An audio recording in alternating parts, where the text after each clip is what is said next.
want to hear the answer first from the attenders before I start answering it, which is, why would we cry in Muharram? And I believe that this question is not just asking why tears fall from our eyes. This is a very obvious thing. We love Al-Hussein and we cry because of what happened to Al-Hussein. I think he's asking about what is the result of this?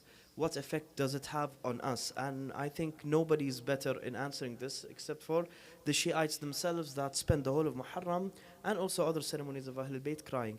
So maybe like, even if it is like a one-word answer, why do we cry in Muharram? What is the reason? What do we benefit from this?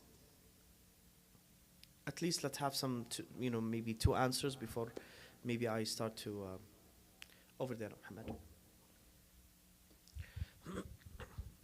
Could it be that like when we cry, we get more attached because we understand what was happening to Imam Hussein, and then we get more attached to everything that happened?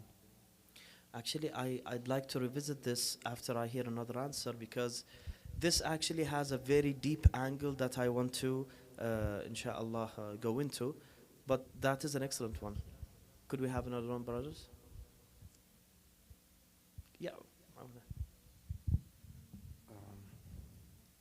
Why we cry? It's because kind of fear of Allah.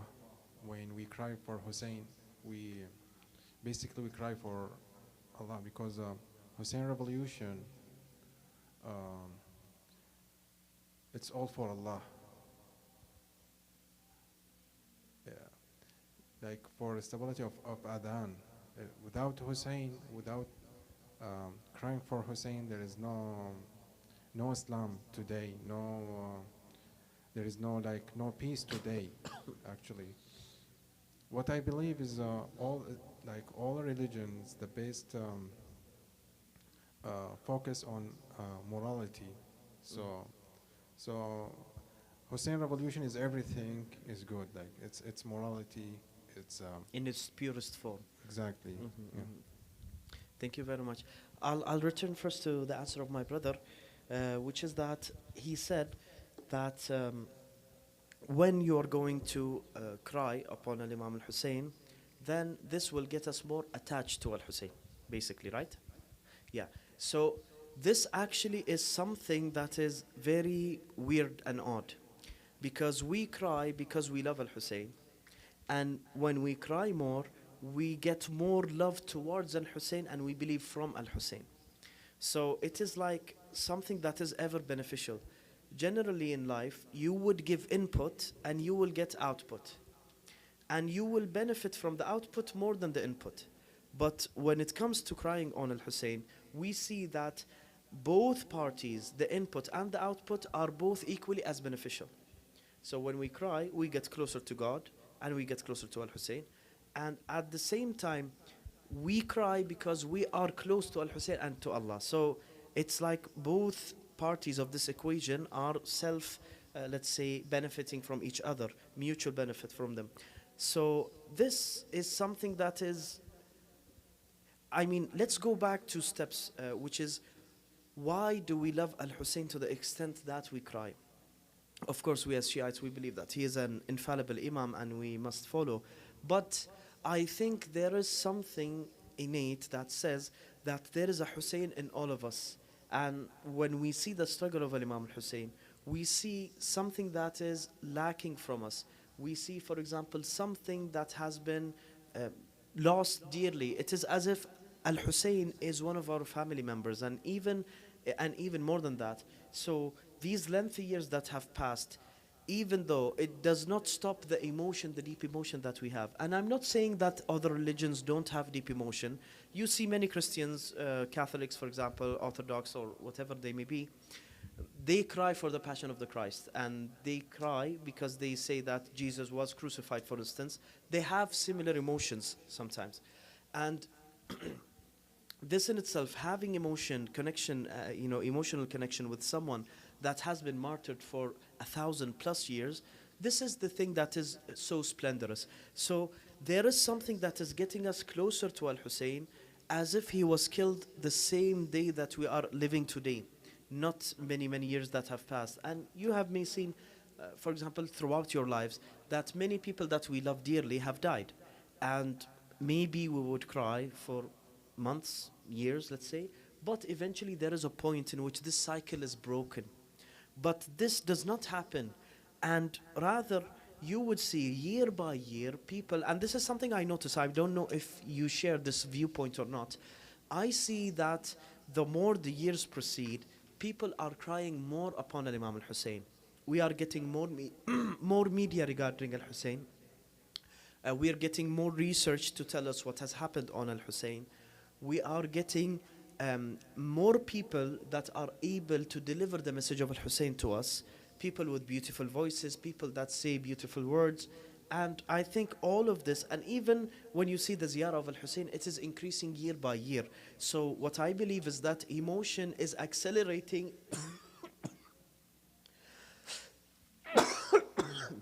I'm so sorry. صلوا على محمد وآل محمد. So actually what I'm noticing is that people are increasing with their emotions the further away we are from the year that Al-Hussein was martyred, which is 681 Anno Domini. So all of these years, we are getting more and more attached. So this is something that is weird. It shouldn't be like this. It should be that the further away we get from the ceremonies, then, the day of the martyrdom, then the less attached that we are to the person himself. So this actually needs a study in itself, and I believe we should return to this point. What is the reason that we are getting more attached, even though the story is the same, even though, Al-Imam Hussein is getting further away from us, the day of Ashura, the true day of Ashura from us. This needs revisiting, and we need to share some viewpoints and see what is the issue with this. And this brings us back to the point of my brother, which says that something very splendorous, he said, which is that crying upon Al-Hussein is crying for Allah. And yes, in Islam, it is highly regarded when one cries from the fear of God. And crying upon Al-Hussein is a part of crying for the fear of God. And some people may say, no, when we cry, we feel sadness. We don't feel fear in our hearts. And I say, sadness and fear are just two faces of one coin.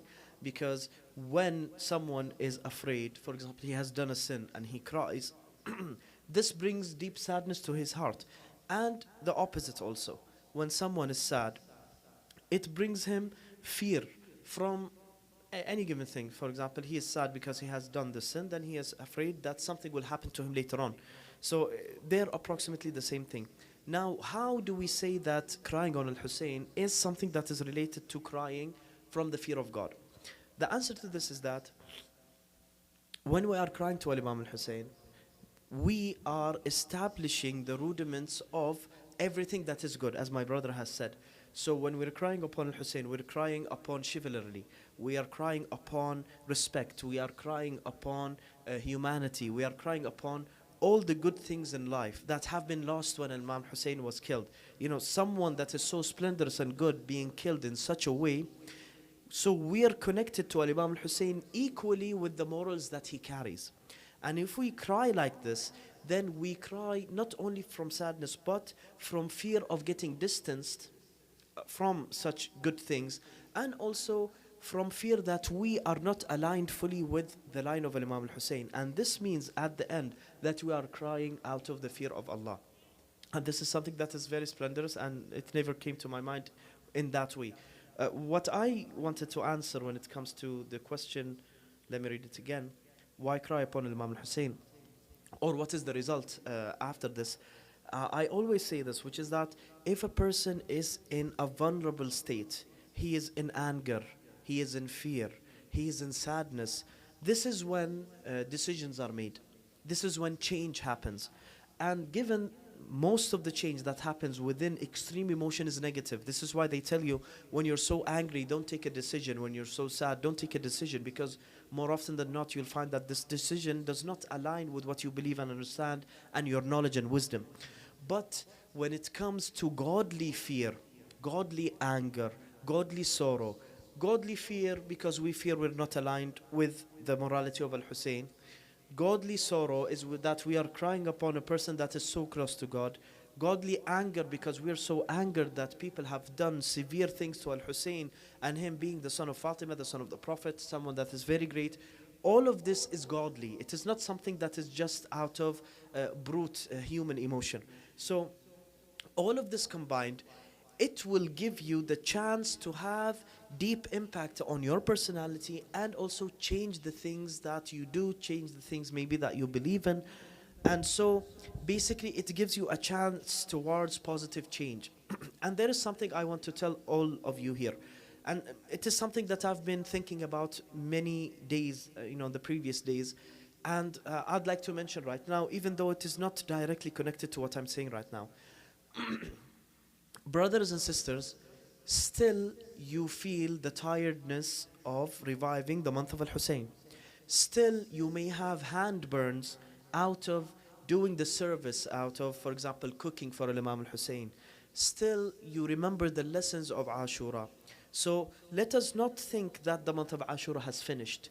Since we still, the month is still there, since the sadness is still there, since the evidence of giving help to those that come to Imam Al-Hussein's ceremonies and lectures, and like cooking and whatever, all of this still remains with us, then there is still a chance also of benefiting from Ashura.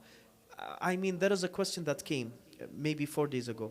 A person that said that he, throughout the month, was very good, he was following God in the best way, he was praying all the prayers at time. And after the 15th day of Muharram, he started declining and started going back to sin. So he was saying that I feel very bad that I have lost everything that I have gained in Muharram. I was telling him, no, the knowledge that you gained in Muharram is still there. The service to God and to those that are present, you have done, and it is still there. It is still in history. You cannot change the past. And you are still now tired from being awake for late hours at the night, trying to do as much as you can, going to Aza, going to lectures, etc. This is still there. The month is still there. So as long as the month is still here, there is still a chance that we become like Al-Hur ibn Yazid al-Riyahi. He had a split-second choice at the nick of time.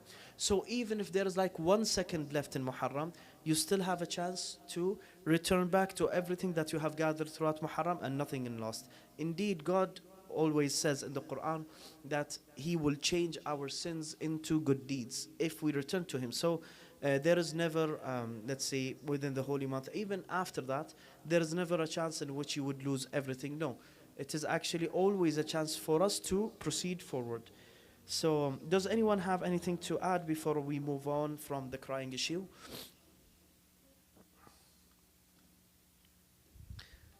Yeah, sure. Assalamu Alaykum as-salam. It's also because Rasulullah sallallahu alaihi wa alihi has cried on Imam Hussein in a riwayah. My brother here is referring to many narrations. The first of them is when Imam Hussein was born, and then the Prophet came to Fatima al-Zahra and he was crying, and she was saying, oh, is there any fault in my son? And he's saying, no, there is no fault in this son. He's so magnificent, but I am crying because of what the Islamic Ummah will do to him after my death or martyrdom. So we are actually, while crying, following the sunnah of the Prophet. And not only that, we have 14 imams, and every single one of those imams have spoken about giving lectures towards Al-Imam, regarding Imam al-Hussein, crying upon Imam al-Hussein, and many of them practiced these majalis, or the same way in which we would have someone to recite poetry and we would cry together. Especially Imam Rida, he has many occasions in which he would call poets, and they would actually do noha, as they translated to, or they would do aza, proper aza, and they would cry. And Imam Rida would cry very severely. So to us as Shiites, we have ample evidence that crying upon Al-Hussein is a sunnah from the Prophet. Not only that, even in Sunni books, there are many narrations in which the Prophet himself either is mourning Imam al-Hussein even before his death, or giving signs that within that day this will happen, or foretelling and prophesying what will happen at that time, or even crying himself. One of the other occasions is Hadith al-Kisa. Hadith al-Kisa and Imam al-Hussein, after Hadith al-Kisa, not within the Hadith al-Kisa, but after that, there are some narrations that say, and they're present also in Sunni sources, that there were from the heavens coffins that have come but on the hands of angels like Gabriel alayhi salam, and they were giving coffins to all of the prophet, all of the progeny of the prophet except for Al-Hussein. And then he would ask, why don't I have any coffins for me that are ready from the heavens? And all of these questions were asked, and then he explained that you will be killed, and he will be killed in a time that is empty from me and Ali ibn Abi Talib and Fatima al-Zahra and Al-Hassan, etc. So what I would advise as an activity, a singular activity, each and every one of us should do this, I believe, even myself. Even though I have read these, I need to revisit them again, which is writing, for example, mourning Al-Hussein within Sunni narrations, or Al-Hussein in Sunni narrations, or Al-Hussein and the Prophet, etc. When you search and when you go to the topmost feed, for example, you would see ample evidence from many sahih that would say that crying upon Al-Hussein is something that is great, or that the Prophet is saying that. One of the other occasions, for example, is Salama, the wife of the Prophet, Ridwanullahi alayha, when she was saying that the Prophet Muhammad has given me some clay or sand and told me that this clay in the 10th of Muharram in one of the years, it would turn into blood, and this will signify that Al-Hussein was killed. And Al-Hussein, before he left Karbala, when he was in Medina, he actually given her another identical flask and told her the same thing. And the Prophet also, in that narration, it is also present in Sunni sources, that says that Al-Hussein, the Prophet is saying that Gabriel has come to me and exposed to me the land of Karbala while I was in the Medina. So it is as if he is showing him Karbala while he was here, and that he took, the Prophet with his holy hand took the sand from there directly, by miracle, exactly. So these are narrations that are present in both Shiite and Sunni sources. This is something that many do not know. They think that all of these narrations are Shiite narrations. No. So basically, to us Shiites, we have ample evidence even outside the scope of Sunni narrations, but even within Sunni narrations, it is shown that crying upon Al-Hussein is Sunnah also. So that is, I think, a good answer, brother. Thank you very much. Is there any other question before I go to a question that is, who asked? Oh, sorry, he was scratching his head. I thought he was Okay. There is a question. Why Minbar Husseini didn't focus on the base of Battle of Taf? Because we know the base of the Taf is came from Imam al-Hassan, salamullah alayhi. So I just wondering, especially when we notice in media, they said the enemy of Ahl al-Bayt, there is nothing done for Imam Hussein except he is killed in Karbala. correct. Right? Correct. Alaikum salam. So this is my question. Why the member didn't focus on the fully life of Imam Hussein? That is a valid question, and I will actually reinstate it again, because I don't think the people in the live feed are able to hear very clearly out of the echo that is coming from these speakers. Anyways, the question is, why don't we focus within Muharram only on the martyrdom of Imam al-Hussein? Why don't we look at the roots of Karbala, which extend to Imam al-Hassan? This is the question of my brother. So he's saying that if we're talking about Karbala, we should talk about cause and effect. What in the past caused al-Hussein to be killed in the future? And my brother here was pointing to Imam al-Hassan and his uprising against Muawiyah and what happened between them, and then the sulh, or the agreement, or the ceasefire that was not respected from the Umayyad dynasty's part, etc. What I'd like to say is, actually there is a narration that shows, or not one narration, many narrations, and some of them are also present in the books of Sunnis. One of them is saying that there was when the Prophet first declared Islam, peace be upon him and his family, so the roots extend to there, that there was a gathering of approximately 18 of those that would become also the companions. Some of them were actually companions to the Prophet at that time. So they signed a treaty that we would kill the Prophet at any given chance, the closest chance that we would get. And they tried. And there is also a narration, it is also a Sunni narration, that says that the Prophet once was on camelback and he was going on a narrow steep hill, and then some of the companions came to kill him. لا تعلمهم نحن نعلمهم. It is also mentioned in the Quran in regarding this verse.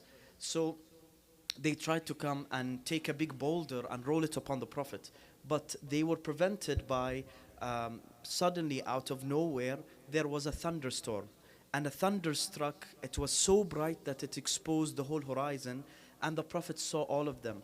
And there is also two companions with the Prophet that have seen them. So the Prophet asked them, did you see those guys that came to kill me? And of course, those guys, when they were exposed, they ran away. They didn't want to be known.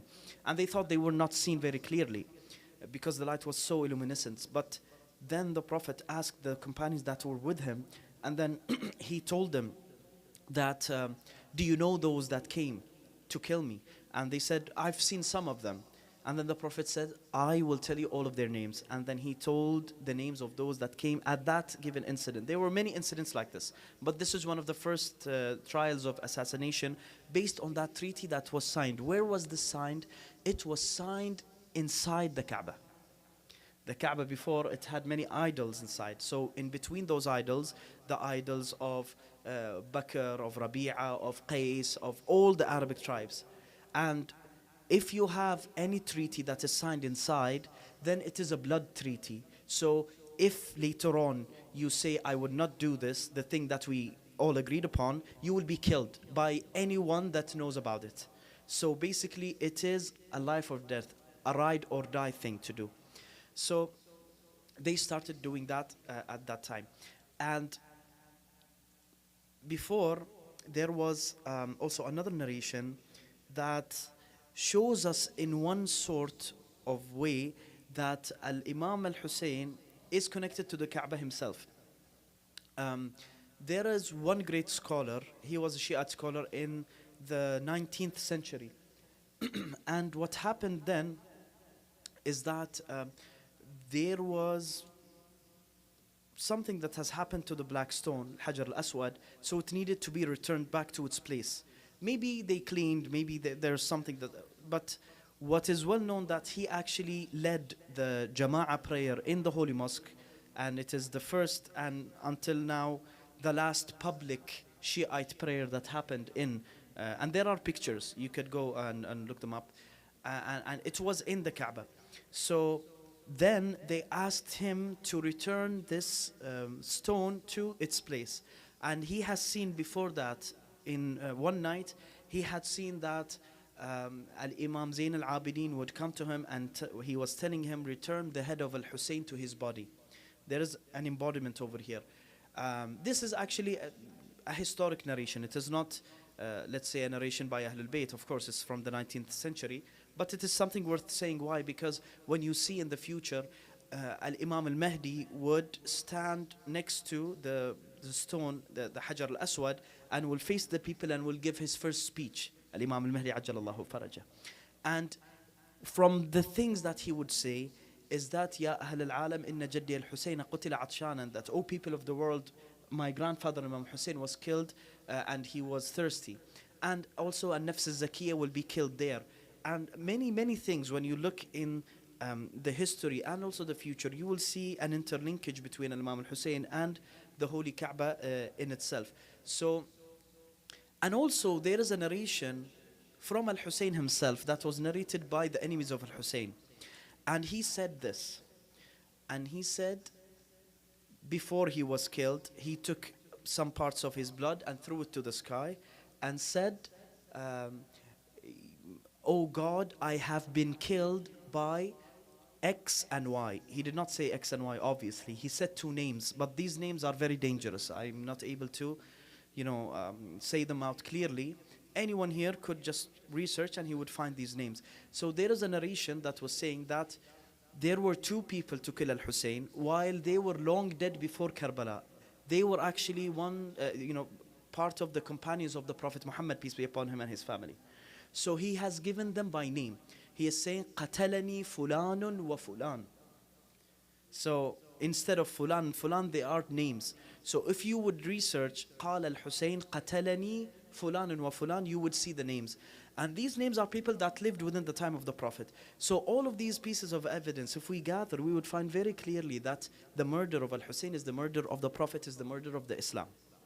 So yes, we should always return back to these narrations and then start until the rising of Al-Hussein. The problem is there is finite time. The 13 days in which we recite the lectures regarding Al-Hussein are very short, and people are expecting certain subjects. They're expecting piece of history, they're expecting social implication, they're expecting narrations and verses of the Quran. But I believe, as you do, that we should focus more on the past before the repercussions, because the repercussions are a produce of the past. And guys, the young ones to the right, also to the left, they are young ones, but you are more young than them. But what I'm saying, we are all young, inshallah, because Al-Shabab is actually not a virtue of age, it is rather a virtue of heart. There are people that are very young but seem like old people, they do nothing. And there are people that are old in age but are young at heart. So what I'm saying is that I am more interested also in hearing what you have to say. If there is a question, something to add, so that would make me so much happy. So if you don't have a question, make something up, please. But thank you, brother, for this question. It is a very important one, and it shed light on the past and also the future, and all of it is linked with one fine line, which is Husaynun minni wa ana min Husayn. Yes. So why did you say that it's so dangerous to say those two names? That is also an important question. See, there is an issue that is creating a great split between Shiites and Sunnis, which is that Sunnis always say that, oh, you Shiites, you don't respect the companions of the Prophet. And Sunnis claim that we need to respect all of the Sahaba. They're saying, I mean, I've been in many discussions before, and one of the things that were always recurrent is that جميع الصحابة عدول. All of the companions are just. This is what they say, and it's present actually in their books. I have researched it, go back to Ibn Taymiyyah, whatever. You would see that this is mentioned in their books.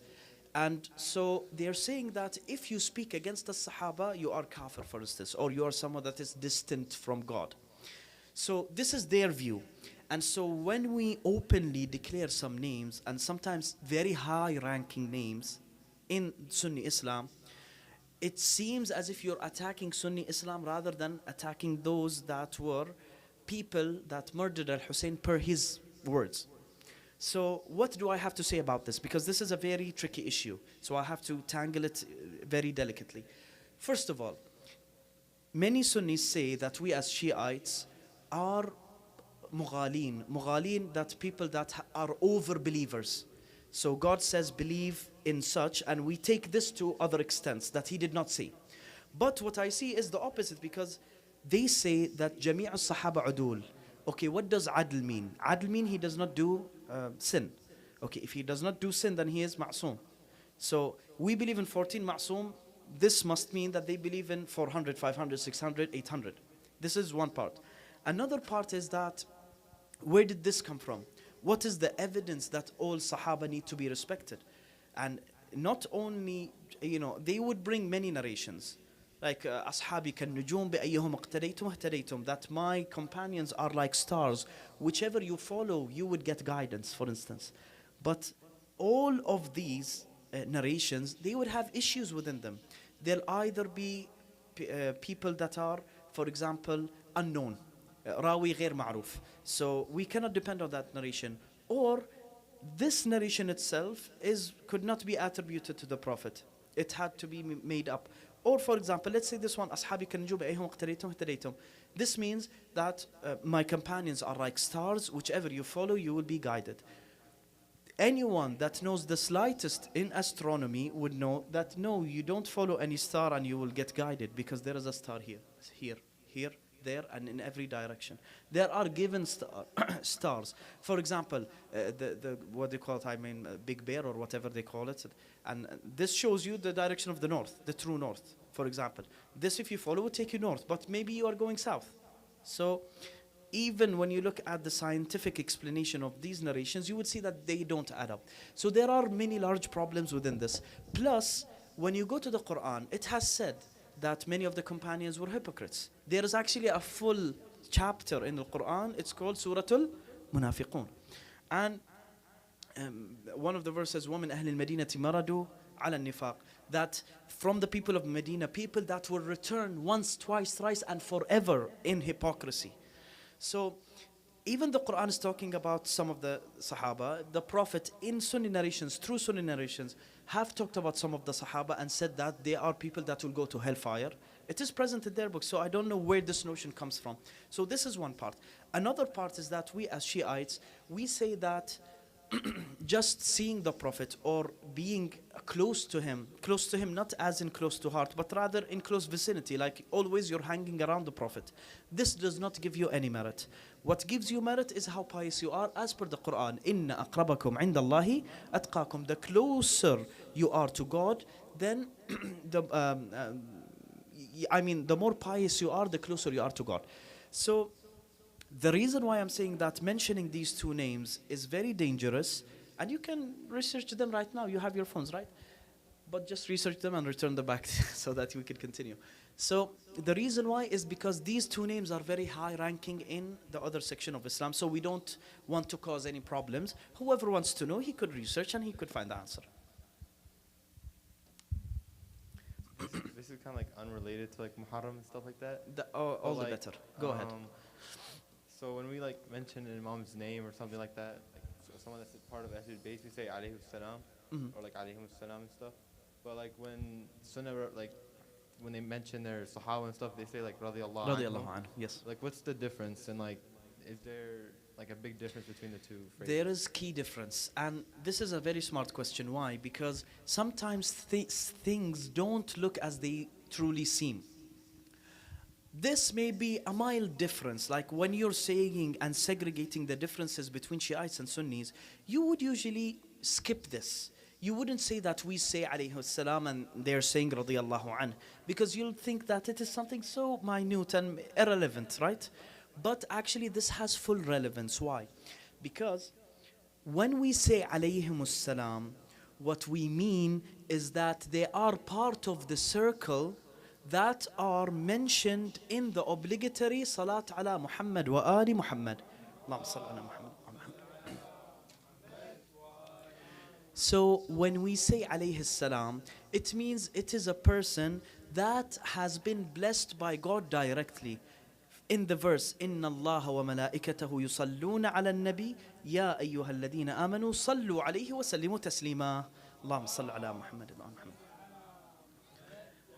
The rough translation is that God Almighty and also His angels are praying upon the Prophet. Praying not as in saying Allahumma salli ala. No, they're giving blessing. They're showering blessings. Yusalluna ala nabi, on the Prophet. O people that believe, pray upon the Prophet in the way that we know, which is the salawat. So when we say alayhi salam, we means that he is someone deserving of the direct blessings of God. What does the direct blessings mean? Al-ijtiba, which is choosing them from between all people.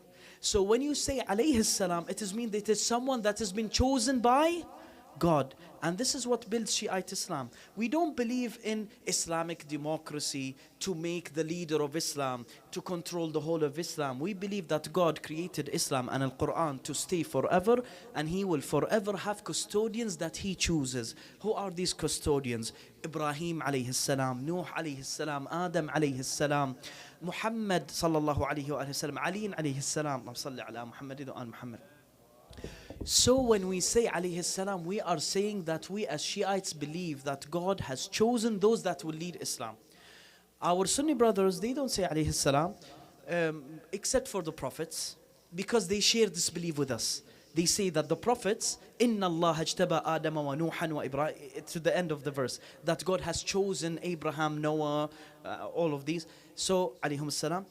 So they share this belief when it comes to the prophets, but they don't share it when it comes to Ahlul Bayt, even though there is ample evidence within the Sunni school of thought regarding that God has chosen Ahlul Bayt as imams and as leaders.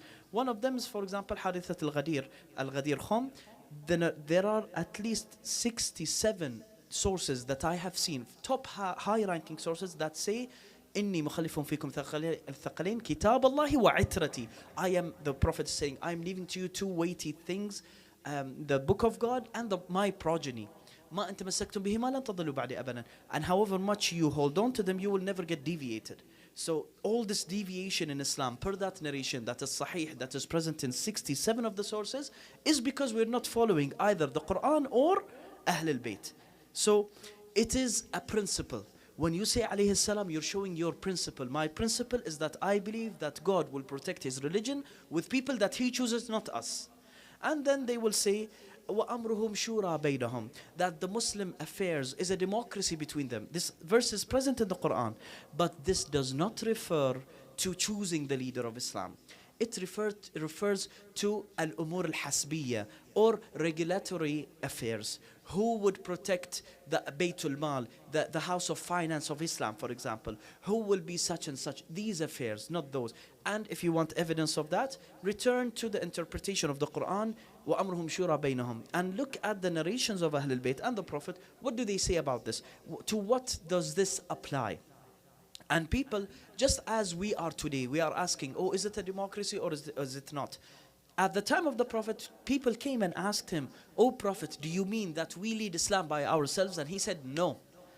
So there is a problem when we interpret the Quran per what we want rather than what Allah and the progeny of Ahlul Bayt and the Prophet would want. I think I spent a lot of time talking about this, so let's either move to another question or if someone has something to add.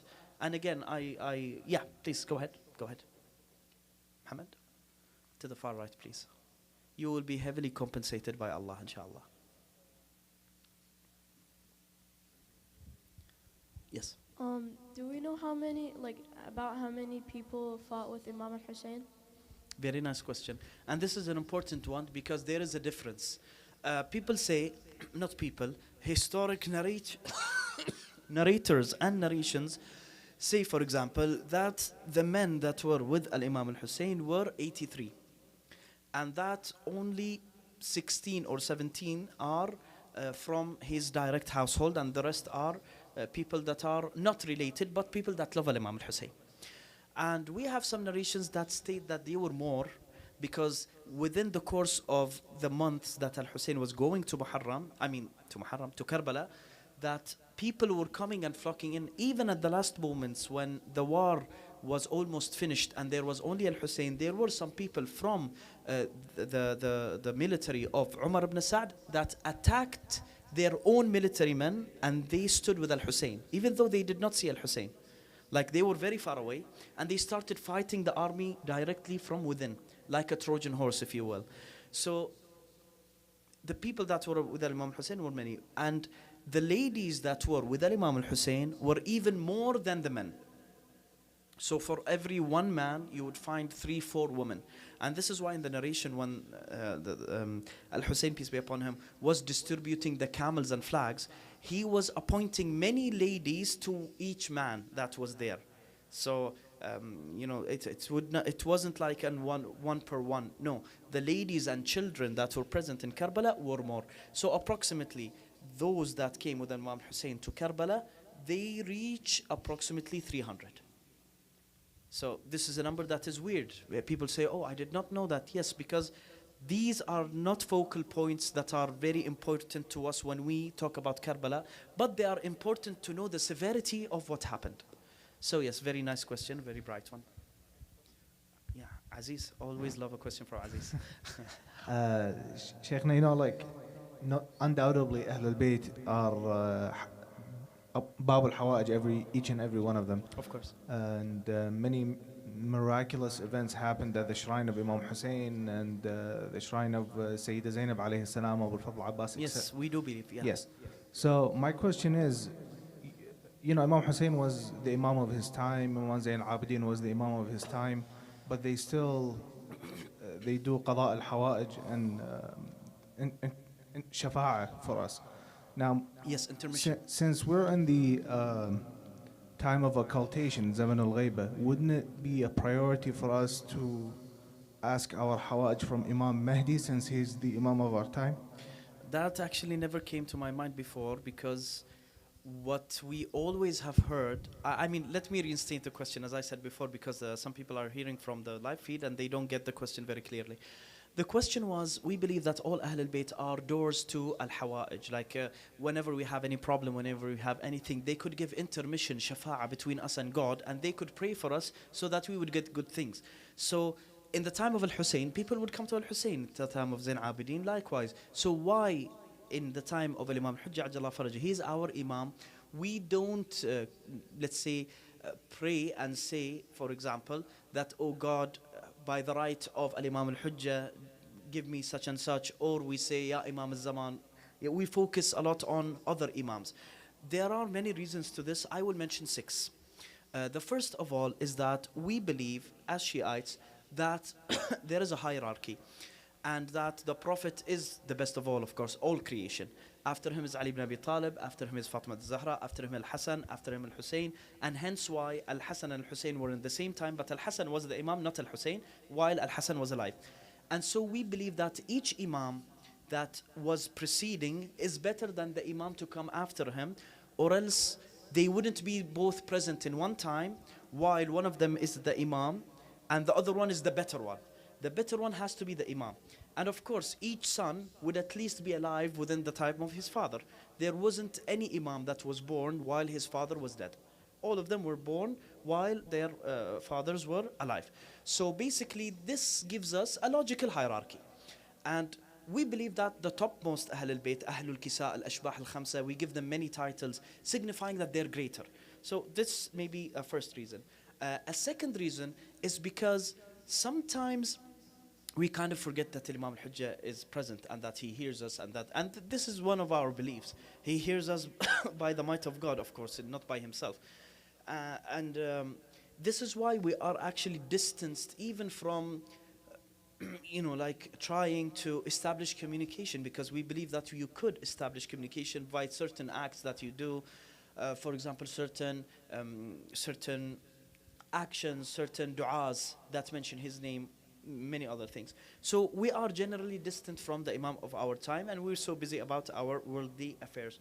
The third of all is that when we see someone that we could reach out to and we could find a physical shrine, we feel more connected to that. We are physical creatures. And this is why God gave us prophets that we could see and touch, and that they were humans. And in the Quran it says that if prophets weren't human, we would not follow them, because we will feel distance. And this is why God did not communicate directly with us and give us revelations.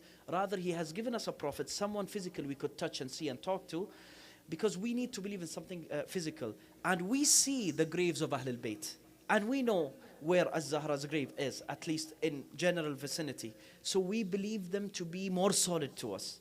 And Al-Imam Sahib al-Zaman, we don't believe that, because he is in cultation, as you said, fi ghayba.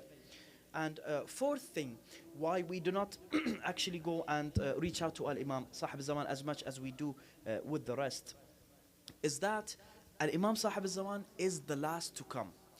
And those, the Imams that have come before, they have sought intermission, even though they are Imams, sought intermission to God with other Imams. So, for example, the Prophet of God, peace be upon him, and Imam Ali used to use his name so that he would have intermission to God. Because at the end of the day, the Prophet is closer to God than Imam Ali. So he used to say, Ilahi bihaqqi Muhammad, that, oh God, by the right of Muhammad, give me such and such. So this was present with all Imams except Imam Mahdi, because there is nobody after him. So he is the last of the chain. So we don't have many narrations declaring his name as a name to be held as an intermitter. So that is a fourth thing. A fifth thing is that when we look at the issue of Al-Imam Sahib al-Zaman, we feel somewhat guilt because he is the live one and we are so distant from him. We don't feel like there is any leverage that we have so that, you know, he would do something for us, even though he does not need leverage. And indeed, we cannot have true leverage because they have all the good things and we are actually receiving from their part. Even the good things that we have, we believe is from God and also the prayers of the Prophet and his progeny. So what happens is that with Al-Imam Sahib al-Zaman, we feel so guilty that we are not doing enough, and he is in our time and he is seeing our deeds. وَقُلْ اعْمَلُوا فَسَيَرَ اللَّهُ عَمَلَكُمْ وَرَسُولُهُ وَالْمُؤْمِنُونَ in the Quran. Oh, people, do good things and God will see them, and the Prophet and the pious ones, which is in the narrations of Ahlul Bayt, the progeny of Muhammad sallallahu alaihi wa alihi.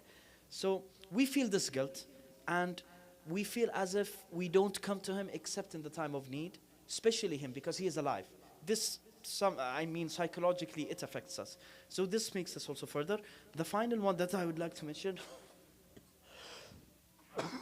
صلوا على محمد وآل محمد, is that we do not view Al-Imam Sahib al-Zaman very clearly as an intermitter. We look at him as the resurrector of truth. We look at him as the fighter of the final battle. Look at him as the fighter of the final battle. But we don't usually associate Qada al-Hawa'ij with the Imam al-Mahdi Ajjallah Faraja as we do with the Imams before, partially because the miracles and things happened, for example, in the shrines and were told from generation to generation. And Al-Imam does not have any shrine. These things do not happen regularly. And those that say that we had a miracle that come to us by the part of Imam al-Hujjah, Ajjallah Faraja, they are all high-ranking people like Marja', for example, source of emulation, very high revered scholar, مثلا Al-Allama al-Hilli, for instance. So this caliber of people, you know, they're very high caliber. So rarely would someone of normal caliber, like we all are now, for example, would claim this and would be believed. Maybe it happened, but they wouldn't be believed. So this is why it is not very linked with Al-Imam al-Mahdi. But thank you very much. This a curveball in the issue of Al-Hussein. But yeah, this is linked with Imam al-Hussein. If anyone has anything to add, any other question, we have others because I think, let me see how much time we have. I don't remember. Yeah, it says till 10.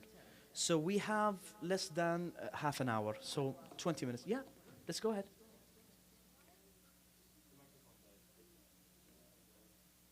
Give him CPR.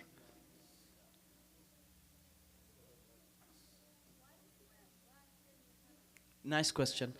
This is a very, even though it may seem as a subtle question, but it has deep roots in our history as Shiites. Why do we wear black clothes? Thank you very much, Said, for this question. Very nice one. See, the color black has many connotations throughout history. For example, what color is, and this may sound weird at first, but I'll explain it later on. What color is the flag of pirates? Black. What color the pharaoh used to wear more? No, this is a misconception. In the narrations it says, لا تلبسوا السواد فإنه لباس فرعون. These are narrations per behalf of the Prophet. So this imagery that you would see, this was actually the robes of death. If a pharaoh dies, they would put on him gold. And you would see on the coffin and sarcophagus, as they call it, you know, the big stone thing that they put the pharaoh inside, they would have gold. But within their life, no. He would actually wear black. And I'm talking specifically on pharaoh that was in the time of Moses alayhi salam. So, and also you would see what color is makruh in salah, in prayer? Black also.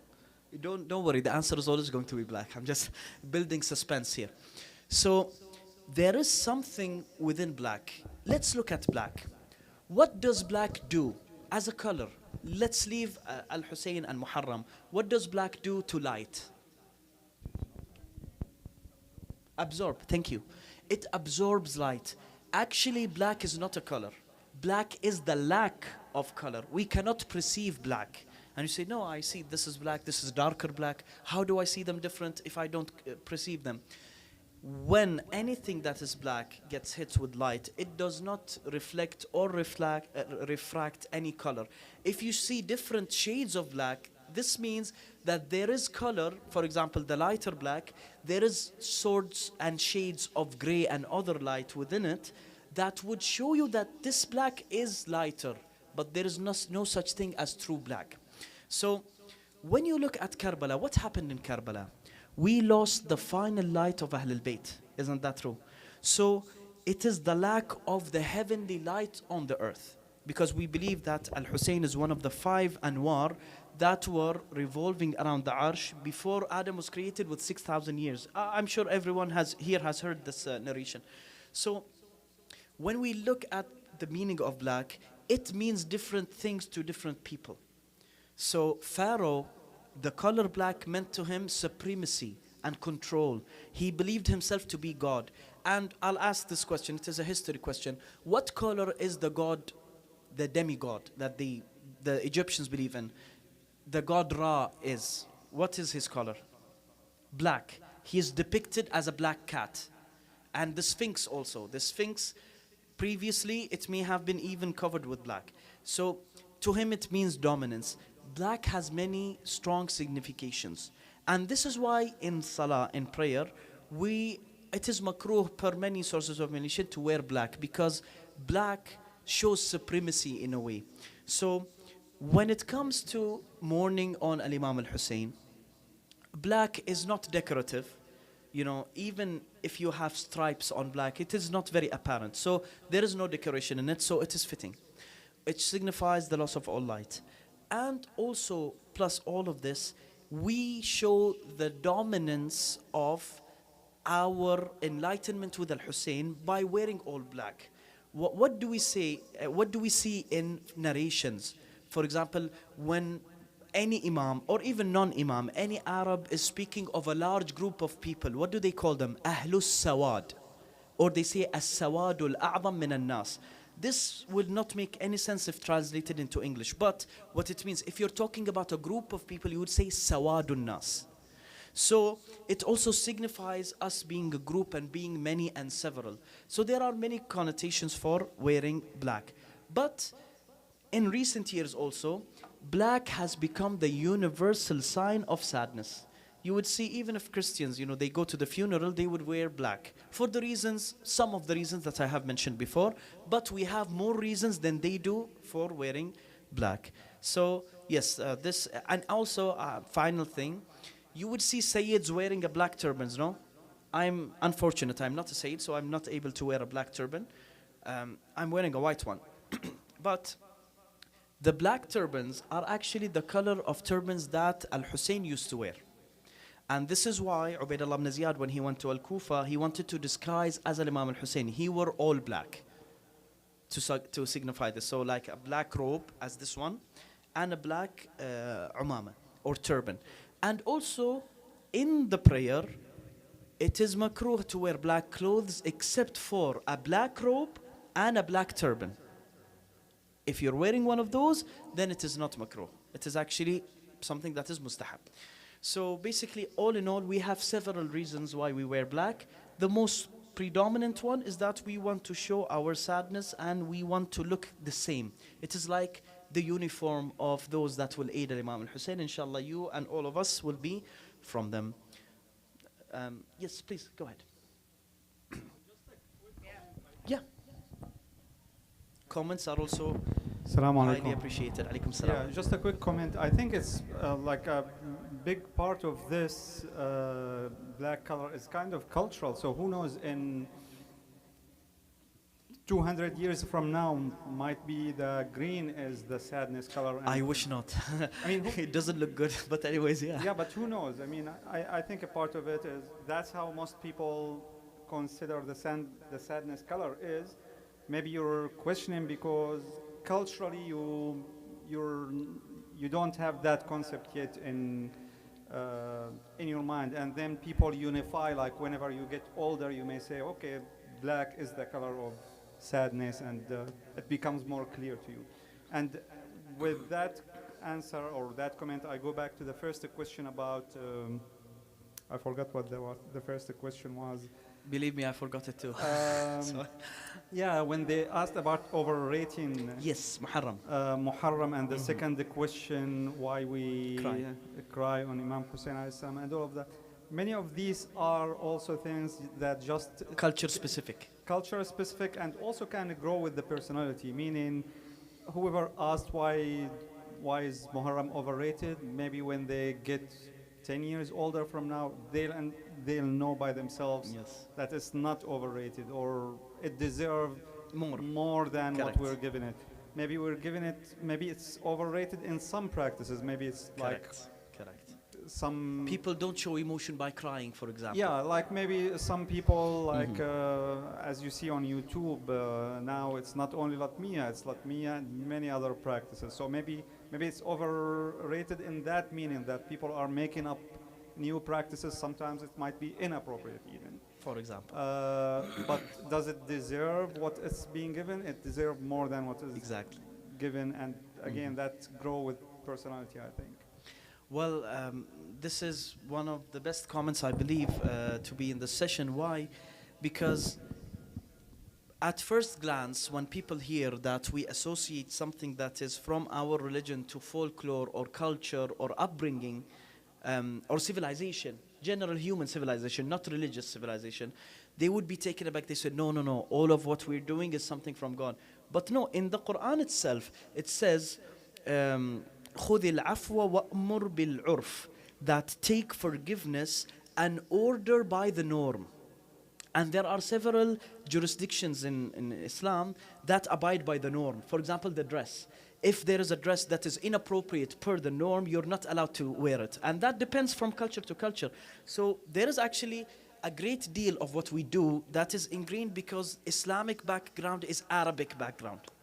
And that is nothing to be ashamed of. That is something that is true. For instance, the Arabic language, doesn't Imam Sadiq says, علموا أولادكم العربية, teach your sons and children al-Arabiya, Arabic. And Arabic is not something that Islam came up with. It is something cultural. It is something folkloral. It is something that was created by humans per some beliefs. Some say that no, that all languages came from the Prophet Adam, and وَعَلَّمَ آدَمَ الْأَسْمَاءَ كُلَّهَا, and God had taught Adam all of the names, etc. And we have some narrations to aid this, but it is some sort of discrepancy. There is no agreement on this issue. But what my brother has said is entirely true. There is a large portion of religion that was actually born out of culture and norm and background, but still, these parts are controlled also by the general ethics of Islam. So it is not like Islam is just pure born of culture, but there are some cultural parts and strands that are evidentially and finally controlled by Islam itself. Thank you very much. This is such an eye-opener to me and also to many people, I'm sure, regarding And this. also I have a question related to that. Go ahead. Correct me if I'm wrong. And I hope think you're I'm going not. to say this in Arabic Yes. because you can't translate it better Yeah, than sure. me. بما أن اللبس الأسود في مجتمعنا وفي عرفنا هو إظهار للحزن، فمجرد نشر السواد ولبس السواد في هذا المجتمع في هذه الأيام هو إظهار للشعيرة الدينية، صح؟ أو إحياء للشعائر هذه، لأن هذا اقترن بإظهار الحزن في هذه الأيام. ألا يعد ذلك من تعظيم الشعائر أو إظهار الهوية، إحياء للشعيرة؟ Nice. The question says that since now black is now interlinked with the issue of Imam al-Hussein and the battle that he had, and also Ahlul Bayt in general, doesn't hanging black and wearing black and consolidating in black and like even the when you see announcements for Husseinians, they would be in black. Doesn't spreading all of this is a part of the verse ذلك ومن يعظم شعائر الله فإنها من تقوى القلوب, that he who raises the affairs of God, then it is from the piety of hearts? The answer is certainly true. See, when it comes to what makes a sha'ira, what makes an affair of God between two brackets, it is something that is highly disagreeable between the sources of emulation. So you would see marja' that would say, no, the sha'air of Allah are strict ones, A, B, C through Z, that's it. But most the maraja', the sources of emulation would say anything that shows the greatness of Islam, that shows the morality of Islam, that is a sha'ira. For instance, وَالْبُدْنَ جَعَلْنَاهَا لَكُمْ مِنْ شَعَائِرِ اللَّهِ. The Quran says, and the camels and animals of slaughter within the Hajj, we have made them into the affairs of God. And one would say, and I'll just explain this background very quickly, because some people have not gone to Hajj. Inshallah, may Allah take us all to Hajj. It says that when you go to Hajj, there are three types of Hajj. Hajj al-Qiran, Hajj al-Ifrad, Hajj al-Tamattu'. The first one, Hajj al-Qiran, you'd have to have an animal with you, an edible animal, such as, and it has to be from al-an'am, which is like, for example, camel, horse, or nobody takes horse, but generally speaking, sheep, cattle, cows, buffalo, these animals that are edible. You would take one and you would take it in the places that you would go to, Mina, etc., until it is slaughtered. It is called Hajj al-Qiran. So this animal, per the Quran, this animal is sha'iratullah, is an affair of Allah. So they benefit from this verse that anything you do to aid Islam, it would be considered sha'ira min sha'airullah. So if an animal that understands nothing, a beast, is considered sha'irat Allah, then this black robes that we wear that are to signify our sadness isn't. So yes, I think we should conclude with maybe one last comment or one last question, because we only have 9 minutes left. I don't want to overdo it, and I know that all of you are tired as I am. Yes, Abu Jassim.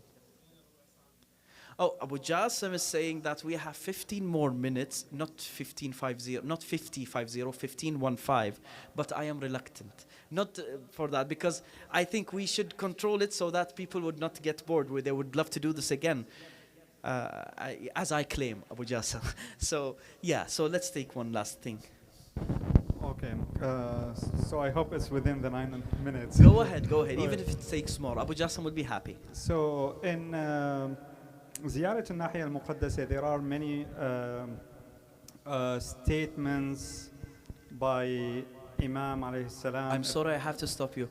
I wished from the start of this session until now that someone would mention this. Truly, I had this in mind. All right, so let's assume that it's correct narration. That's my understanding about زيارة الناحية المقدسة. There are many statements by Imam Mahdi alayhi salam that whatever happened in Karbala has done this and that and destroyed Islam. Yes, not only about, I mean, some about Ahlul Bayt, about women, but also about Islam itself, how it was kind of destroyed. Yes. هدمت أركان الدين. Yes. And so on. But we know that Imam Hussein alayhi salam revived religion. Yeah, I mean, it sounds like counterintuitive, or yes. Yeah, so yes. How do we put these together? What we know Imam raised for, and what Imam Mahdi alayhi salam says in Ziyarat al-Nahiya al-Muqaddasa, if you don't mind. So. Wow, that is a splendid question, and I'll rephrase it again as I said, so that people would hear through the live feed. The question says that we believe that Al-Hussein resuscitated, I don't know how to, I forgot how to pronounce it, resuscitated and revived Islam again. So why does Ziyarat al-Nahiya, that came on behalf of our Imam and the authority of Imam al-Hujjah Ajjallah Faraj, said that Islam was destroyed and all of the bad things happened at that time. It is as if the Prophet was killed, all of these sentences. So they have negative connotations. So how would we say that Al-Imam revived Islam and at the same time that it destroyed Islam? How does that go through? There is the issue of viewpoint. So you've all seen this picture, I'm sure. It is in social media, that there are two people standing opposite of a number. And this number is a 6. The one to the right will see it as a 9. The one to the left will see it as a 6. So it is an area of viewpoint. So both statements are correct, but from different angles. Let's take an example. So when Al-Imam says that Islam was destroyed, what he means is we had a representative of all things that are good, and he was killed. So if Al-Hussein was killed, you could say that the Prophet was killed, for example. And there are indeed narrations that say this, that why Al-Hussein's martyrdom was so great is because of Ahl al-Kisa, the greatest 5, he was the last one to be killed. And indeed, as Sayyidah Zainab alayhi salam said, اليوم قتل جد النبي اليوم قتل علي اليوم قتلت فاطمة اليوم قتل الحسن. She was saying, in this day when Al-Hussein was martyred, my grandfather, the Prophet, peace be upon him, was martyred. Ali ibn Abi Talib, my father, was martyred. My mother Fatima was martyred. Al-Hassan was martyred in that day. So we have this, connotations that say that the death of Imam Hussein was, he as the sole representative of Ahl al-Kisa and one of the greatest imams, it would be considered the destruction of Islam. From another viewpoint, we say that he resuscitated Islam because he gave his life, which was the representatory face of Islam, to serve the soul of Islam. So it is as if you took $20, no, not 20, Imam Hussein is invaluable, but this is just an example, from one, for example, pocket and put it in another. So it is a loss for the right pocket, but it is a benefit for the left. And there is something else that we could say, and it will be, inshallah, the final statement, I promise, which is that when we see something that is destructing or destructed, this does not mean necessarily that it is dead. It is like the rising of the phoenix. And this is a folkloric story that a phoenix is a mystical bird that would die and then would be rebirthed from his ashes after he burns. So essentially he is preserved. And the same thing happens. So, for example, let's say the stand. It breaks. But after it breaks, there is a way for us to reattach it, and it may be even a better way. So it is, as the law of physics say, that all energy is preserved. So the whole of Islam is preserved, but with its destruction, it got reorientated in a way that would be kept for the future. So the breaking of Islam is not the loss of Islam, it is loss of one shade of Islam that would prevail in several shades to come. And God does not take anything except if He compensates handsomely. So even if Imam Hussein was gone, God has compensated us with Islam staying until it reaches all of these generations. My brothers and sisters, I thank you very much for this nice meeting, and I enjoyed it very thoroughly. I hope that you did too. And at the final thing, we cannot say anything except for a dua. اللهم صل على محمد وآل محمد واقض حوائجنا ويسر أمورنا واهدنا بهداك وأنعمنا بتقواك واغفر لنا بحق محمد وآل محمد وأنعم علينا بقضاء حوائجنا جميعا بحق الفاتحة مسبوقة بالصلوات على محمد وآل محمد.